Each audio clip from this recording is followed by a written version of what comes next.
What's up, guys? Today I am playing Subway Surfers No Floor Challenge, and I'm playing it as like Thursday, which is Rip-Off Wednesday. Yeah, so it's exactly what you think. Just don't touch the floor, literally. And yeah, I know some of you don't like watch YouTube videos, especially if you're like on a computer. It's just like this tiny vertical space and this big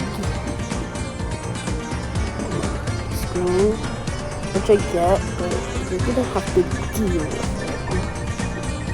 it. Yeah, so I wouldn't call myself the best at Subway Surfers.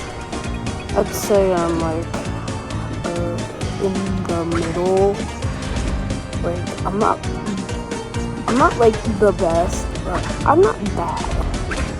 So yeah, so it's like these vines everywhere and stuff, and you think, oh, if you touch the vines, you're probably gonna die or something, which is kind of correct, but you have to like touch it twice. I'll show you. That it'll just bounce you up. Yeah, so I don't know I don't know how all these vines got here. I think it explains it, but I didn't see that because I don't know. So, yeah. So this is the third difficulty, and then you'll see like these weird little things.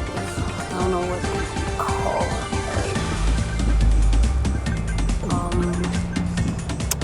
Yeah, they're like things that you have to roll under. Yeah, so if you played any of the Subway Surfers Event Challenge, you would know that the third difficulty isn't the hardest, even though it only shows 3, and I'll show you why. Because there's a fourth hidden one that actually doesn't show you. Yeah, so it should come up any second now if I could survive.